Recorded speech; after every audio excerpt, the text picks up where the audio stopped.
الصبح بدا من طلعتی.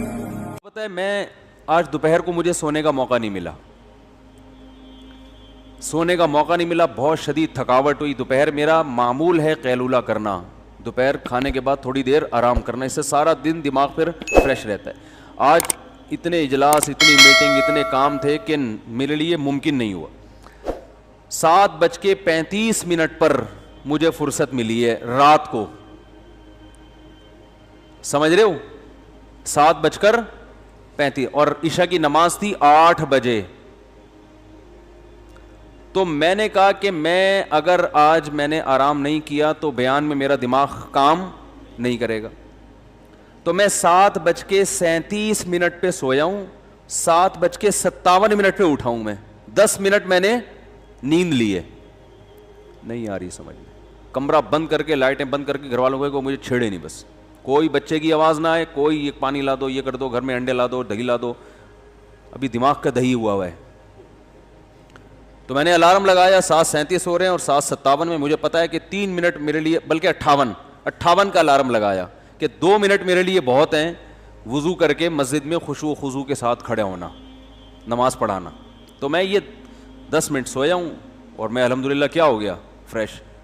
وجہ اس کی یہ کہ بھائی جب بیان کرے آدمی, لوگ آ رہے ہیں اتنی دور دور سے ٹائم نکال کے, تو تھکے ہوئے دماغ کے ساتھ یہ ان کے ساتھ ظلم ہے جو دور دور سے بیان سننے کے لیے آ رہے ہیں, یہ ان کے ساتھ زیادتی ہے. پھر نیٹ پہ لوگ سنیں گے, آپ تھکے ہوئے ہیں, دماغ کام نہیں کر رہا, کھوپڑی گھومی ہوئی, آپ پھر ادھر ادھر کی پھینکنا شروع کر دیتا ہے آدمی.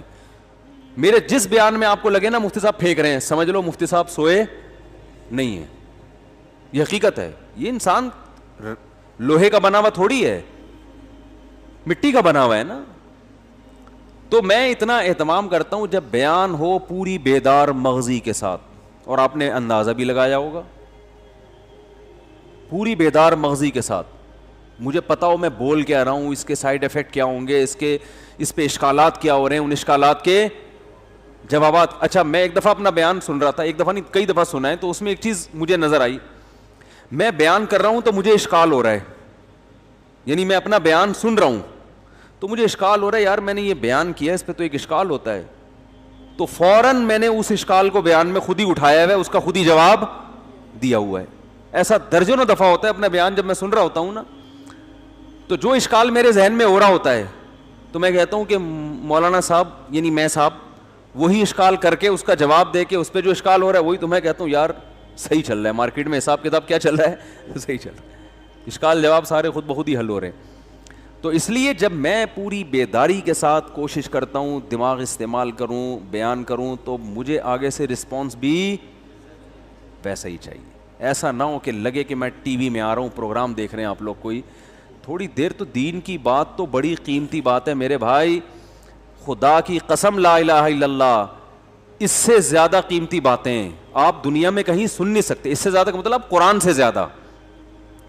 میرے بیان کرنے میں غلطی ہو سکتی ہے, لیکن قرآن کی دعوت سے بڑھ کر دنیا میں کوئی دعوت ہے نہیں, چاہے میں ہوں یا کوئی بھی عالم ہو.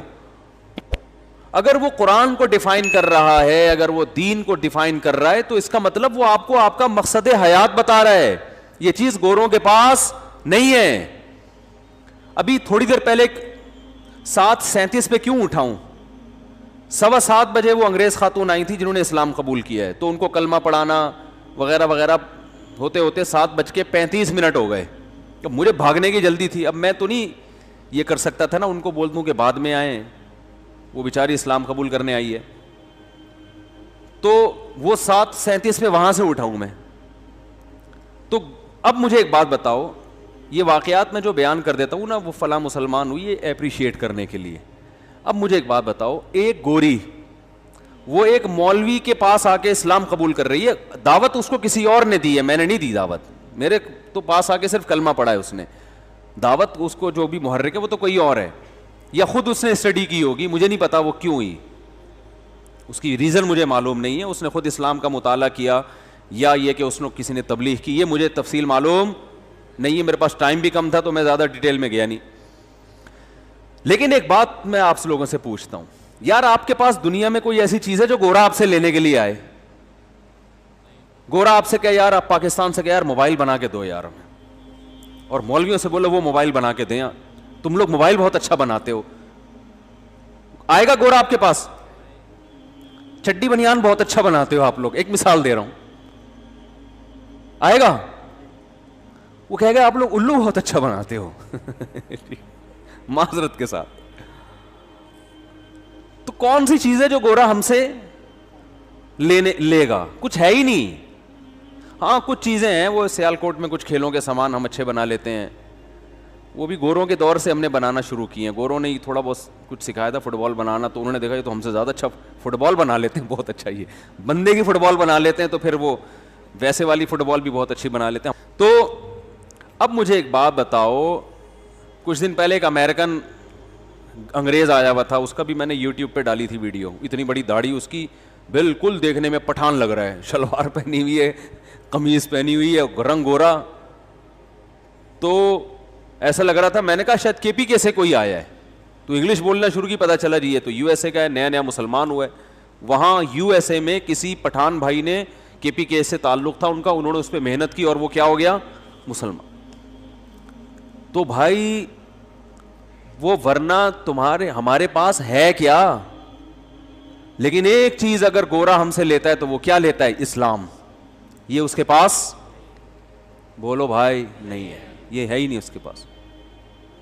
اسلام لے گا آپ سے, مسائل آپ سے پوچھے گا. عربوں کو صبح شام برا بھلا کہتے ہیں, لیکن جب اسلام لیں گے تو عرب کے پاس چلے جائیں گے, سعودیہ چلے جائیں گے, پاکستانی علماء کے پاس آ جائیں گے, ہندوستان کے علماء کے پاس آ جائیں گے. ہانگ کانگ میں مفتی اعظم ہے یہاں پاکستانی, جو وہاں گورنمنٹ نے ان کو باقاعدہ مفتی اعظم بنایا ہوا ہے. روزانہ درجنوں اگر نہ بھی ہوں تو کچھ نہ کچھ غیر مسلم ڈیلی بیسس پر ان کے ہاتھ پہ مسلمان ہو رہے ہیں ہانگ کانگ میں, جو وہاں کے مقامی ہیں. کچھ چائنیز مسلمان دیے, تو اتنا تیزی سے اسلام پھیل رہا ہے نا کہ آپ کی سوچ ہوگی, اتنا اسپیڈ سے پھیل رہا ہے. لیکن یہ خبریں ان کو ہائی لائٹ نہیں کیا جاتا, بہت تھوڑی بہت بتا دیا جاتا ہے کہ جی اتنے لوگ مسلمان ہو گئے, لیکن زیادہ یہ چیزیں بتائی نہیں جاتی ہیں. تو آپ مجھے بتاؤ کہ اس کا مطلب کہ وہ گورا بھی مانتا ہے کہ یار یہ چیز ہمارے پاس نہیں ہے. تو آپ اتنے بھی خالی نہیں ہو جتنا آپ اپنے آپ کو سمجھتے ہو. بھائی کلچر آپ کے پاس ہے, لائف کیسے گزارنی ہے یہ آپ کو پتا ہے. گورے کا کوئی ویژن ہی نہیں ہے. دیکھو ایک بات خوب اچھی طرح سمجھ لو, کسی کے لائف اسٹائل کو دیکھ کے متاثر نہ ہو, اس کے ویژن کو دیکھ کے متاثر ہوا جاتا ہے. ایک آدمی کا لائف اسٹائل بہت اچھا ہے, بہت محنت کر رہا ہے, وہ رات کو جلدی سو جاتا ہے, وہ صبح 4 بجے اٹھ کے جاگنگ کرنا شروع کرتا ہے جیسے چائنیز کرتے ہیں, ہارڈ ورکنگ, بہت محنت, کھانے پینے میں احتیاط, یہ اچھی بات ہے. لیکن ایک آدمی یہ سب کچھ کر رہا ہے, محنت کرتا ہے, ایکسرسائز کرتا ہے اور ٹریننگ لیتا ہے اور بہت زبردست طریقے سے, لیکن وہ یہ سب اس لیے کر رہا ہے کہ وہ ایک بہت بڑا اسمگلر ہے. ایک مثال دے رہا ہوں, اس کو یہ سارے کام کرنے کے لیے اپنی صحت کو مینٹین رکھنا پڑتا ہے. اس کی اکثر بارڈر پہ فوجیوں سے لڑائی ہوتی ہے, صحیح ہے نا بھائی. دیکھو دنیا میں محنت کے بغیر تو چور بھی کامیاب نہیں ہوتا نا, محنت اور کچھ نہ کچھ اپنی لائف میں مینجمنٹ تو لانی پڑتی ہے, ڈاکو کو بھی لانی پڑتی ہے. اب اگر ڈاکو نے ڈکیتی ڈالنی ہے, اس کو پتا ہے 1 کروڑ لے کے فلاں آدمی بینک سے نکلا ہے, اور ڈاکو جو ہے نا رات کو 3 بجے اس کو پتا ہے کہ 3 بجے بندے نے آنا ہے, اور ڈاکو کہہ رہا ہے میں اس وقت سو رہا ہوں, میری طبیعت اس وقت ٹھیک نہیں ہے, ابھی میرے سے نہیں. 3 بجے آ کے اس کو کسی نے اٹھایا, وہ بندہ 1 کروڑ روپے لے کے نکلا ہے, کہہ رہا ہے یار میرے سے نہیں اٹھا جا رہا, ایسے کھجا رہا ہے نا. جیسے ہمارے یہاں ہم ٹائپ کے سب لوگ اسی طرح ہی کر رہے ہوتے ہیں نا, یار میرے سے نہیں اٹھا جا رہا, 3 بج رہے ہیں یار, میں کون جائے گا وہاں ٹکے. ابے اس کو بول صبح 4 بجے, وہ کل دن میں 4 بجے بینک سے پیسے لے کے نکلے, وہ ڈکیتی کر لے گا. بھائی ڈاکو تو اتنا دماغ کا تیز ہوتا ہے نا, وہ صبح ممکن ہے 2:30 بجے نہائے اٹھ کے, اور اپنا حلیہ بھی چینج کرے کہ شکل سے میں ڈاکو نہ لگوں, کیپ پہنے, چشمہ لگائے, ٹھیک ہے نا, 3 پیس سوٹ, ٹائی, سب کچھ کر سکتا ہے وہ, اور اٹھ کے بھاگا جائے. بہادر ہونا بھی ضروری ہے اس کے لیے. کتنی بیدار مغزی کے ساتھ بندے کو ٹریس کرے گا, کہاں جا کے اس کو روکنا ہے, کہاں پکڑنا ہے. تو اب دنیا میں ہے ایک نمبر کا چور, جہنمی, مرے گا جہنم میں جائے گا. ہمارے ہاں نا لوگوں کے ظاہری ایٹیٹیوڈ کو, ظاہری چال ڈھال کو, ظاہری لائف اسٹائل کو دیکھا جا رہا ہے. یہ بہت بڑا فالٹ ہے ہمارے معاشرے میں. ایک نمبر کا کوئی چور ہوگا, کپڑے اچھے ہیں, بات چیت کرنے کا سلیقہ ہے, تمیز ہے, نہاتا دھوتا ہے, ویل ڈن, بہت اچھا آدمی ہے. تو بھائی مجھے ایک بات بتاؤ, گورے کے پاس کوئی ویژن ہی نہیں ہے. انسان کی پہچان اس کے مقصد سے ہوتی ہے, اس کا ویژن کیا ہے. اس ویژن پر وہ کچھوے کی چال کر کے بھی اگر پہنچ رہا ہے نا, تو وہ اس شخص سے اچھا ہے جو خرگوش کی رفتار سے دوڑ رہا ہے مگر اس کا ہدف صحیح ہے نہیں. گورے کا مقصد عیاشی ہے, یہ ویژن ہی ٹھیک نہیں ہے. عیش و عشرت کی زندگی گزارنا ہے, تو عیش و عشرت کی زندگی گزارنے کے لیے اگر آپ صبح 4 بجے اٹھتے ہو کہ میری صحت بھی اچھی رہے اور میں فٹ فاٹ اور بالکل نہ مجھے شوگر ہو نہ بلڈ پریشر ہو, تاکہ میں زیادہ سے زیادہ عیاشی کر سکوں, تو اللہ کی نظر میں اس 4 بجے اٹھنے کی کوئی ویلیو نہیں ہے. یہ تو عیاشی کے لیے بھائی.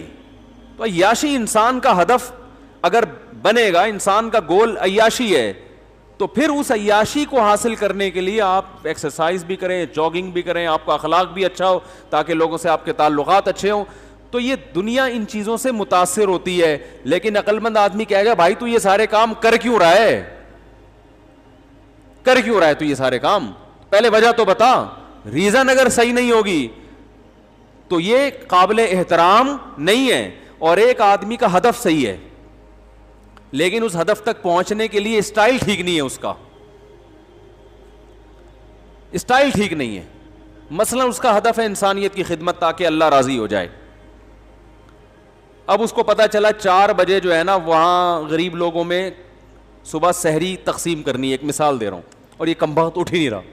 پولیس آئی, اس کو اٹھا کے جا یار وہ غریب بیٹھے ہوئے, تو نے زکوٰۃ بانٹنے کا سوچا تھا. اب یہ 4 کے بجائے پہنچتا ہے 5 بجے اور دھوتی بنیان میں پہنچتا ہے, نہایا بھی نہیں, دانت بھی صاف نہیں کیے, منہ سے بدبو آ رہی ہے.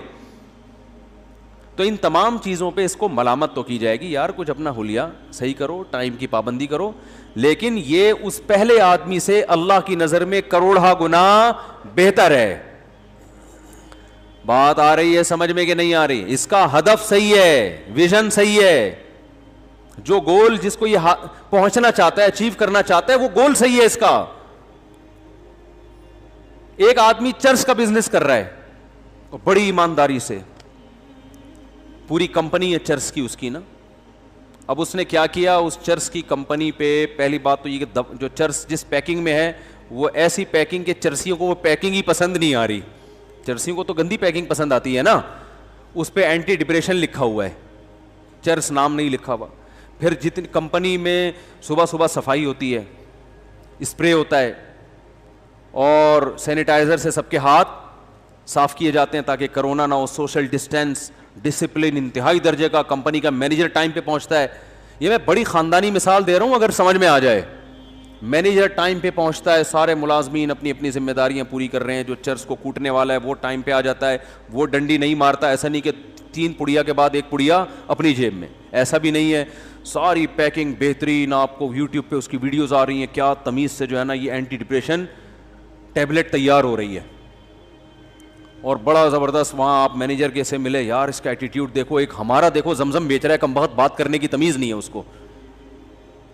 ایسا ہی ہوگا نا, وہ دیکھو اس کا منہ میں گٹکا ہے اور زمزم بیچ رہا ہے اور بات کرنے کی اس کے پاس تمیز نہیں ہے. کپڑے دیکھو, ملازمین کوئی ڈھنگ سے ٹائم پہ پہنچتے نہیں ہیں, اور جو کمپنی ہے اس کے اندر کچرا اور کوئی بات نہیں کرتا, گالیوں سے بات شروع کرتے ہیں اور ماموں بلب کے رشتہ داروں کو گالیاں دیتے ہیں.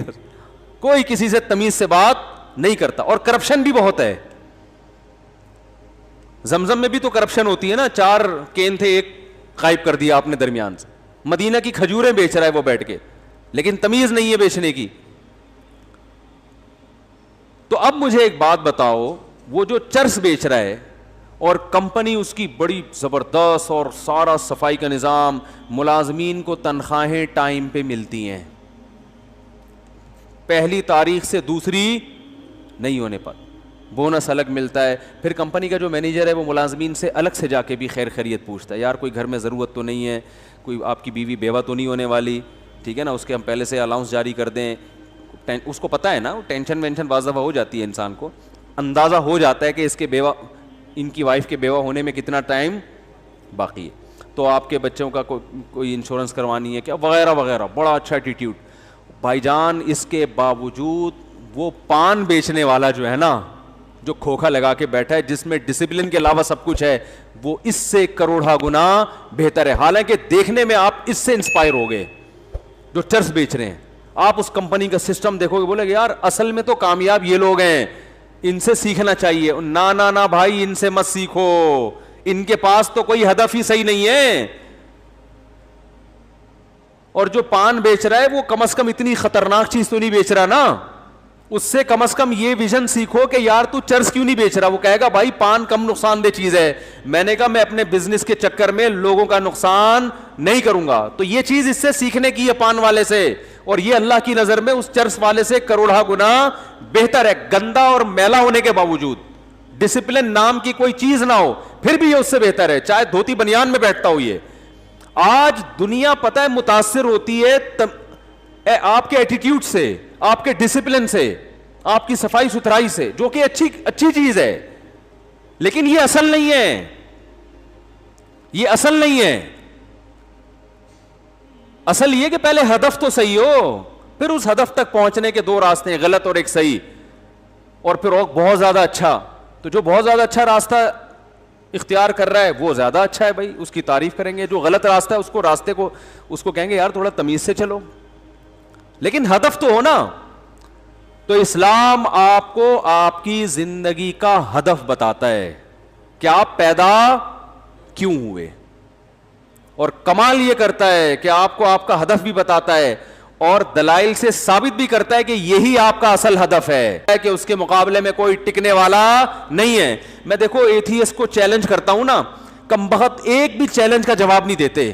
ادھر ادھر کی شادیوں والے کلپ لے کے نا میرے وہ چلا دیتے ہیں. وہ دیکھو اس نے پھر کہہ دیا کم عمری میں شادی کی جائے. ابے بھائی اسلام شادی سے تھوڑی شروع ہوتا ہے, وہ تو میرا بیان اتفاق سے شادی سے شروع ہو جاتا ہے, اسلام تھوڑی شروع ہو رہا ہے. تم میرے بیان پہ اعتراض کرو کہ مفتی صاحب کا بیان شروع ہی 4 شادیوں سے ہو رہا ہے, یہ قابل اعتراض بات ہے, لیکن اسلام تھوڑی سے شروع ہو رہا ہے. اسلام تو پہلے توحید کے عقیدے سے شروع ہوتا ہے, پھر اس میں جو ہے نا وہ بت پرستی کی مخالفت ہے, پھر انسان کو انسانوں کی غلامی سے نکال کے اللہ کی غلامی. ایسا انسانوں کو اسلام نے انسانوں کی غلامی سے نکالا ہے کہ ہٹو بچوں. دنیا میں جتنے لبرل لوگ ہیں نا آپ کو حکومتوں کے غلام بنا رہے ہوتے ہیں, آپ کو انسانوں کے غلام بنا رہے ہوتے ہیں, آپ کو باس کا غلام بنا رہے ہوتے ہیں. اسلام آپ کو ان تمام غلامیوں سے آزاد کر. ارے آپ کو ماں باپ کا غلام نہیں بنا رہا ہے بھائی, جو سب سے بڑے حقدار ہیں. کسی کی فرما برداری کرنا, کسی کے احسانات کا بدلہ چکانا یہ الگ چیز ہے, اس کا غلام بن جانا الگ چیز ہے. غلامی سے نکال رہا ہے. تبھی باپ کو سجدہ کرنے کی اجازت نہیں ہے, ماں کو سجدہ کرنے کی اجازت نہیں ہے. اور ماں باپ کو بھی کہا کہ انسان کے جو بنیادی حقوق ہیں ان میں آپ کو بھی اپنی اولاد کے حقوق میں بھی دخل اندازی کی اجازت, بولو نا بھائی, نہیں ہے. تو ہاں ان کے احسانات زیادہ ہیں, تو احسان فراموشی اچھا کام نہیں ہے. تو میرے بیانات میں نا ملحد لوگ جو ہے نا وہ شادیوں وادیوں کا ٹاپک نکال کے 4 شادیاں بچوں کی یہ نکال کے نا پھر کلپ بناتے ہیں. میں کتنے عرصے سے ایک چیلنج کر رہا ہوں ملحدین کو جو اللہ کو نہیں مانتے کہ یار یہ جو چائنا کی ٹوپی آپ نے پہنی ہوئی ہے اس میں ایک مینجمنٹ ہے نا, تانے بانے ہیں, ارب سال گزر جائیں ایسی ٹوپی خود سے وجود میں نہیں آ سکتی. تو جس کھوپڑی پہ یہ ٹوپی رکھی ہوئی ہے وہ کھوپڑی کہاں سے خود سے بن گئی, اور وہ کھوپڑی بے جان نہیں بن سکتی جس میں 2 آنکھ 2 کان اور ناک اور زبان ہو. تو ایسی کھوپڑی جس میں 2 آنکھیں فٹ ہو گئی دیکھنے والی, 2 کان فٹ ہو گئے سننے والے, زبان فٹ ہو گئی بولنے اور چکھنے والی, ناک فٹ ہو گئی سونگنے والی, ایسی کھوپڑی اتفاق سے کیسے بن گئی؟ کمال کی بات ہے, یہ ملحد کبھی اس کے دلائل نہیں دے گا کہ یہ چائنا کی ٹوپی اتفاق سے بن سکتی ہے, لیکن جو کھوپڑی یہ ٹوپی پہن کے گھوم رہی ہے اس کو ٹوپیاں کرا رہا ہے کمبخت, ٹھیک ہے نا, اور اسی کھوپڑی سے کرا رہے جو کھوپڑی اللہ نے بنائی ہے. یہ بھی نہیں دیکھتا کہ میں جو اتنا سوچ رہا ہوں نا یہ خود سے نہیں بن گیا, یہ دماغ کیسے فٹ ہو گیا, یہ خود بخود کیسے فٹ ہو گیا بھائی اس کھوپڑی کے اندر. اتنا ذہین دماغ جو آج تک اپنے آپ کو ڈیفائن نہیں کر سکا ہے کہ میں ہوں کیا. ان چیلنجوں کا جواب ان کمبختوں کے پاس نہیں ہے, ادھر ادھر کی پھینکتے رہیں گے. وہ آئنسٹائن نے یہ کہہ دیا تھا, وہ ایسی تھیوریز میں آپ کو ڈالیں گے بھرم بازی کے لیے. حالانکہ سائنسدانوں میں بھی اکثر خدا کے وجود کے قائل ہیں, خود آئنسٹائن بھی خدا کے وجود کا قائل تھا. میں ایک دفعہ یونیورسٹی میں بیان کیا تو اس میں آئنسٹائن کی عبارت پڑھ کے سنائی تھی. اس سے لوگوں نے پوچھا, اس نے کہا میں مانتا ہوں کوئی اس کائنات یہ بغیر کسی بنانے والے کے بن نہیں سکتی. کچھ ایک سائنسدان ہیں جن کی کھوپڑی صحیح کام نہیں کر رہی, انہوں نے انکار کر دیا. تو اور ظاہر ہے جیسے ڈاکٹروں میں 1 نمبر بھی ہوتے ہیں 2 نمبر بھی ہوتے ہیں, مولویوں میں بھی 1 نمبر بھی ہوتے ہیں 2 نمبر بھی ہوتے ہیں, سیاستدانوں میں 1 نمبر بھی 2 نمبر بھی, حکیموں میں 1 نمبر بھی 2 نمبر بھی, تو سائنسدانوں میں بھی 1 نمبر بھی ہوتے ہیں اور 2 نمبر بھی ہوتے ہیں. یہ کوئی ایسا نہیں ہے دنیا میں کہ سائنسدان کی زبان سے نکلے ہوئے الفاظ وہ جناب ایسے خوبصورت الفاظ ہیں کہ اب وہ انسانیت کے لیے مشعل راہ بن گئے اور اب اس کو کوئی چیلنج نہیں کر سکتا. اور بار بار یہ بات میں ریپیٹ کرتا ہوں, ڈاروین کی تھیوری یہ تھیوری ہے, یہ ریسرچ نہیں ہے. یہ سائنسدان خود مانتے ہیں کہ نظریہ ہے کہ اگر خدا کو نہ مانا جائے تو پھر شاید ایسے بنی ہوگی کائنات. اگر بالفرض نہ مانا جائے اللہ کو تو پھر شاید ہو سکتا ہے اس طرح بنی ہو. یہ ریسرچ ہی نہیں ہے. جو ریسرچ نہیں ہے اس کو اٹھا کے آپ نے ساری دنیا پہ تھوپ دیا اور خدا کا انکار کر کے انسانوں کو درندہ بنا دیا. کیونکہ آپ اپنی ڈکشنری سے اگر خدا کو نکال دو گے تو پھر صرف خدا نہیں نکلے گا, خدا سے متعلق جتنے احکام ہیں وہ سارے ختم. خدا نکل گیا تو اس کا مطلب اسلام گیا, قرآن گیا, رسول گئے, سارے پیغمبر, تعلیمات سب. انسان جب اتفاق سے وجود میں آیا ہے تو اتفاق سے بنی ہوئی چیزوں کا کوئی ویژن بولو نا نہیں. وہ تو گدھے گھوڑوں کی طرح زندگی گزارتے ہیں, صبح اٹھے جدھر منہ مار لو جا کے, بس عیاشی عیاشی عیاشی عیاشی عیاشی, عیش و عشرت. اور جب بڑھاپے میں عیاشی کا ٹائم مارکیٹ سے شارٹ ہونا شروع ہوتا ہے, ختم, تو پھر ڈپریشن. اکثر تو ان میں آپ کو پتہ ہے رپورٹ ہے کہ خودکشی کرنے والوں میں زیادہ تر ایتھیسٹ ہوتے ہیں. اور یہ لبرلزم جو پھیل رہا ہے نا ہمارے معاشرے میں, جو ہمارے نوجوان لڑکے لڑکیاں ان پروفیسروں سے متاثر ہیں جو اسلام کے خلاف باتیں کرتے ہیں, ان کو میں آپ کو ایک بات بتا دوں کہ آخرت تو تباہ ہوگی, آپ کی دنیا کا بیڑا غرق سب سے پہلے ہوگا. دنیا میں اس سے بڑی انسان کو ڈپریشن نہیں ہے کہ وہ اللہ کا انکار کر دے. اس کے بعد جو لائف گزرتی ہے نا, کیا کریں, بات سے بات نکلتی ہے. قیام و طعام چل رہا ہے نا, وہ ہوٹل والا بعض دفعہ رائتا بھی لے آتا ہے, چٹنی بھی لے آتا ہے, تو قیام و طعام میں تو ہوتا رہتا ہی ہے. وہ ایک دفعہ میں اکثر یہ واقعہ بتاتا ہوں, ایک صاحب کانچ کے برتن بیچ رہے تھے اور پوٹلے میں بند کر کے, جیسے گلی میں ہوتے ہیں نا پھر رہے ہوتے ہیں. تو ایک صاحب کی عادت تھی جب بھی کسی چیز کے بارے میں پوچھتے تھے یہ کیا ہے تو ٹھوکر مار کے پوچھتے تھے. تو اس بیچارے بیوپار نے وہ کانچ کے برتن نیچے رکھے, سیٹھ صاحب نے کہا کہ رکھ دو. اس کو نہیں پتا تھا سیٹھ صاحب کو کہ اس کے اندر کانچ ہے. تو ٹھوکر ماری, بولا یہ کیا ہے, تو کہتے ہے نہیں تھا ہے نہیں تھا, ختم, اب کچھ بھی نہیں ہے. تو بات کیا چل رہی تھی؟ ہاں, تو اب وہ جو ایک آدمی کو چمگادڑ کھانے سے یا پتہ نہیں کس چیز سے, ڈاکٹروں کو پتا ہوگا, بعض کہتے ہیں چمگادڑ کھانے سے ہوا ہے, تو وہ گلے ملا اور اس کو کسی سے ملنے کے قابل نہیں چھوڑا. لیکن اس کو بھی تو بعد میں پتا چلا, 15 دن بعد پتا چلا ہوگا مجھے کرونا ہو گیا, تو وہ بھی 20-25 لوگوں سے گلے ملا, اور جو جس سے ملتا رہا ہوتے ہوتے آج پوری دنیا میں کرونا پھیل گیا ہے. تو بالکل اسی طرح لوط علیہ السلام کی قوم سے پہلے ہزاروں سال تک لڑکوں سے بدفعلی کا کوئی تصور تھا ہی نہیں. لوگ جانتے ہی نہیں تھے یہ بھی کوئی چیز ہے. بھئی اللہ نے مرد اور عورت کو ایک دوسرے کے لیے بنایا نا, جانوروں میں بھی ایسا ہی ہے کہ مرد اور عورت ایک دوسرے کے لیے, تو کوئی بھی نہیں کرتا تھا. علماء نے, مفسرین نے لکھا ہے کہ شیطان ایک بچے کی شکل میں آیا اور ورغلایا کسی کو, اور اس کی طبیعت مائل نہیں ہوئی, لیکن شیطان نے اسے یہ کام کروایا, اور بالآخر آہستہ آہستہ جس نے یہ کام کیا اس کے دل سے غیرت نکلتی چلی گئی. وہ گندگی جو کروڑوں روپے دے کے بھی انسان اس پہ آمادہ نہیں ہوتا نا. ظاہر ہے جس کو نہیں پتا نا ان چیزوں کا, اس کو کروڑوں روپے بھی دیں اور کہیں کہ کسی سے ایسا ریلیشن قائم کرو, کہے گا بھائی یہ ممکن نہیں ہے, دل مائل نہیں ہوگا اس کا اس طرف. لیکن شیطان نے پہلی دفعہ یہ کام کروایا, پیسے دے کے یا کس طریقے سے انسانی شکل میں آ کے یا لوگوں کے دل میں وسوسے ڈال کے, یا عین ممکن ہے اس قوم میں نکاح کو مشکل بنا دیا گیا ہو. تو پہلی دفعہ جس نے کیا دل پہ پتھر رکھ کے, طبیعت مائل نہیں, حالانکہ وہ غیر مسلم تھے لیکن اس کے باوجود, غیر مسلم ہونے کے باوجود اس کی طبیعت اس کی طرف مائل نہیں ہو رہی تھی کہ یہ انسان کے کرنے کا کام نہیں ہے. لیکن جس کے ساتھ کیا, جس نے کیا, آہستہ آہستہ توبہ چونکہ کی نہیں تو وہ اس غیرت کے خلاف کام کو, بے شرمی کے کام کے عادی ہو گئے. جیسے پہلی دفعہ شرابی کو دیکھ کے بھی گھن آتی ہے, شرابی کے منہ سے اتنی بدبو آتی ہے نا. مجھے تو اللہ کا شکر ہے تو شرابی ہمارے معاشرے میں نظر نہیں آتے اتنے, لیکن کبھی کوئی بھولا بھٹکا نظر آ جائے تو ہم کافی لمبی دور سے نکل جاتے ہیں, ہمیں پتہ ہے بدبو آ رہی ہوگی, گھن آتی ہے اس سے. اللہ ہم سب کو بچا کے رکھے, ہمارا کمال نہیں تو اللہ نے ہمیں بچایا ہوا ہے. تو آپ بتاؤ وہ بوتل منہ سے کیسے لگا لے گا جس میں بدبو آ رہی ہے, لیکن پہلی دفعہ نہ چاہتے ہوئے لگاتا ہے اور پھر عادت پڑ کے پھر اس کی لت پڑ جاتی ہے. تو اسی طرح میرے بھائی ہر گناہ میں یہ مسئلہ ہے. تو جب یہ گرل فرینڈ بوائے فرینڈ کا سسٹم ہندوؤں میں آیا, عیسائیوں میں آیا, یہ ایسے ہی نہیں آ گیا, پہلی دفعہ کسی نے غیرت کی قربانی دی ہے اور آہستہ آہستہ معاشرے میں پھر ڈیبیٹ ہوئی, اس کو پھیلایا گیا, ہوتے ہوتے سب اسی کلچر کے. پھر میرڈ لائف اور بغیر شادی کے لائف میں کوئی فرق نہیں, بلکہ شادی شدہ لائف کو لوگ بیوقوف سمجھنا شروع کر دی. اب گدھے گھوڑے ہوتے ہیں نا, گدھے گھوڑوں کا یہی ہے, تھوڑی دیر کا ایک ان کا ریلیشن ہوتا ہے, اس کے بعد وہ الگ, خواہش پوری ہوئی چھوڑ دیا اس کو. کچھ تھوڑا سا زیادہ ایگریمنٹ ہو جاتا ہے, کسی کا 6 مہینے کا, کسی کا سال کا, لیکن یہ کوئی لیگل تو نہیں ہے نا, لیگل تو نہیں ہے نا. بوائے فرینڈ باپ تو نہیں ہوتا نا, باپ تو وہی ہوتا ہے جس کی بیوی ہو اور اس سے اولاد پیدا ہوئی ہو.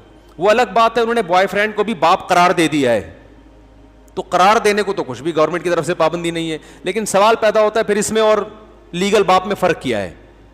تبھی اسلام نے ایک دو ٹوک بات کی ہے, بھائی جو بوائے فرینڈ ہے وہ باپ نہیں ہو سکتا. باپ کون ہوگا؟ الولد للفراش. رسول اللہ صلی اللہ علیہ وسلم کی صحیح حدیث ہے, جس کی بیوی کے ہاں بچہ پیدا ہوگا تو اس عورت کا شوہر اس بچے کا باپ ہوگا. بوائے فرینڈ باپ نہیں ہو سکتا. کہیں بھی کاغذ میں اس کا نام اسلام ڈالنے کے لیے تیار نہیں ہے, ورنہ لیگل انلیگل میں فرق ختم ہو جائے گا نا. تو اللہ, میں مثال دے رہا تھا کہ اللہ تعالیٰ نے قرآن میں دلائل کے انبار لگا دیے ہیں, تو وہ بس بات کو ختم کرتا ہوں, پھر وہی افنجعل المسلمین کالمجرمین پہ آج بھی ختم ہو گئی آیت. تو پھر اگلے ہفتے آگے چلیں گے انشاءاللہ. اگلے ہفتے یہ والی آیت پڑھوں گا ہی نہیں, آپ نے یاد دلانا ہے, اگلی والی آیت پڑھنی ہے اگلے ہفتے. تو اب بات چلی ہے, تو انسان موت کے بعد کی زندگی کو کیوں نہیں مانتا؟ اس لیے کہ وہ کہتا ہے کہ مرنے کے بعد جب مٹی ہو کے ختم ہو جائیں گے تو دوبارہ زندہ کیسے ہوں گے. یہ بات ساڑی عقل اچ نہیں آتی. تو ختم, بس فنش. ان ہی الا حیاتنا الدنیا نموت ونحیا. مشرکین کہتے تھے بس یہی دنیا کی زندگی ہے, مریں گے جئیں گے, اور ککھ بھی نہیں ہے, کچھ بھی نہیں ہے, ختم, فنش. تو عقل سے بالا تر ہے, بعید ہے. تو اللہ نے کیا کیا, اللہ نے کیا جواب دیا؟ فرمایا دو چیزوں پہ غور کرو. نمبر 1, یہ تمہاری عقل میں نہیں آ رہا کہ مر کے مٹی ہو کے ختم ہو جاتے ہیں, تو یہ کیسے عقل میں آ رہا ہے کہ اگر واقعی ختم ہی ہونا ہے تو اس کا مطلب اچھے اور برے کیا ہیں؟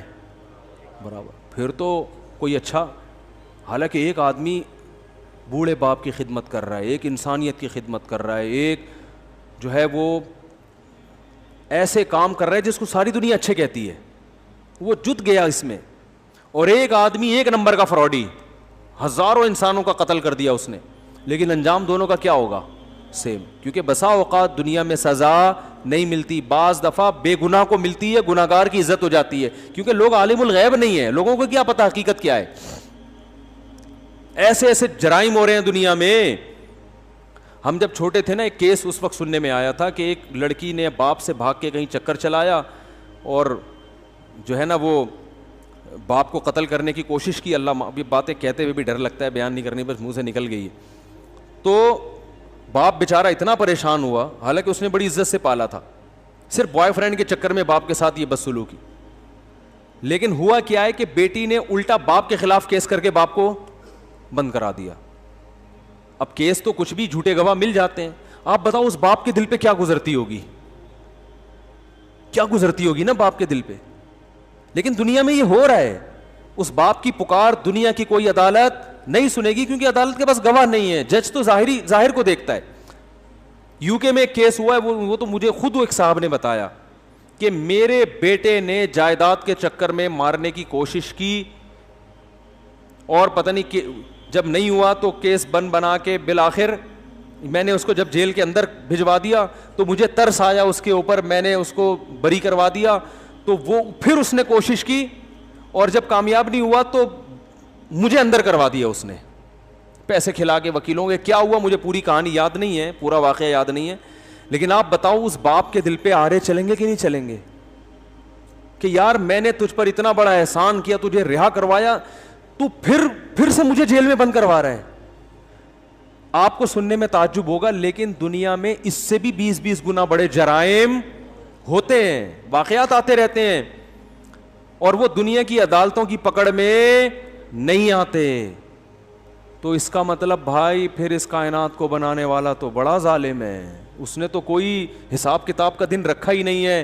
اس لیے اللہ کہتے ہیں اگر تمہیں یہ سمجھ میں نہیں آتا کہ مر کے مٹی ہو کے زندہ کیسے ہوں گے, افنجعل المسلمین کالمجرمین, تو تمہیں یہ کیسے سمجھ میں آ جاتا ہے کہ سب برابر, ختم. یہ تو اس سے بھی زیادہ عجیب بات ہے. لہذا اس کی عقل پہ ماتم کرو جو حساب و کتاب کا منکر ہے, اس کی عقل پہ ماتم مت کرو جو کہہ رہے مر کے مٹی ہو کے دوبارہ زندہ ہوں گے.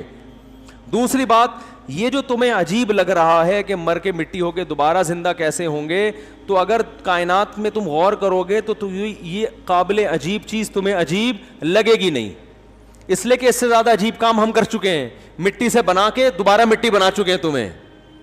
منہا خلقناکم, اسی مٹی سے بنایا, تو عجیب کام تھا کہ نہیں تھا؟ ابے دیکھو کیسے ہوتا ہے نا, ماں سے بچہ کیسے پیدا ہوتا ہے, کوئی نہ کوئی آنکھ ناک سب کچھ پیدا ہو کے باہر آ کے دودھ بھی پی رہا ہے, پھر ہنس رہا ہے, کھیل رہا ہے, پھر چلتا پھرتا, عجیب. اور پھر کوئی کہہ سکتا ہے یہ دوبارہ مٹی ہو جائے گا؟ وہ تو ہم دیکھ رہے ہیں نا, اس لیے کہہ رہے ہیں. پھر دوبارہ کیا کر دیا, مٹی. تو اللہ فرماتے ہیں جو مٹی سے بنا کے مٹی کر سکتا ہے وہ دوبارہ کیوں نہیں بنا سکتا؟ کوئی ٹینشن لینے کی بات نہیں ہے, یہ کوئی عجیب چیز نہیں ہے, غور کرو گے تو عجیب رہے گی نہیں. تو کیسے دلائل دیے, تو عقل مندوں کی سمجھ میں یہ دلائل آ جاتے ہیں. احمق اور بیوقوف جو شہوت پرست ہیں, جو چاہتے ہیں ہماری عیاشی میں خلل واقع نہ ہو, ان کی سمجھ میں یہ باتیں نہیں آتی, وہ انکار ہی کرتے رہتے ہیں. تو اللہ تعالیٰ ہماری عقل کو بصیرت دے, ہماری عقل کو صحیح استعمال کرنے کی ہمیں توفیق دے. جلدی جلدی مسائل دے دیں.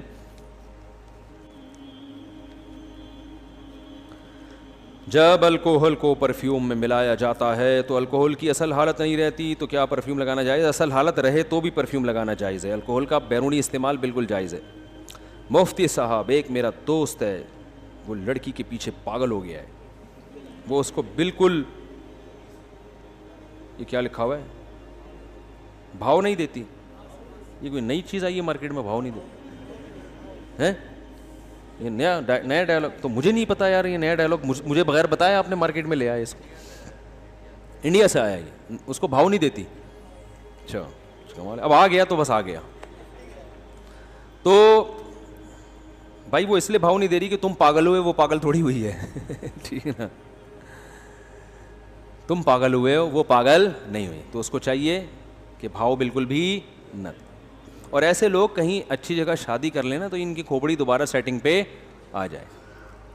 یہ سارے فسادات ہیں نکاح نہ کرنے کے, شادی نہ کرنے کے عذابات ہیں, اور دنیا اس کا یہ حل نہیں بتاتی, حالانکہ اس کے علاوہ کوئی حل ہے نہیں.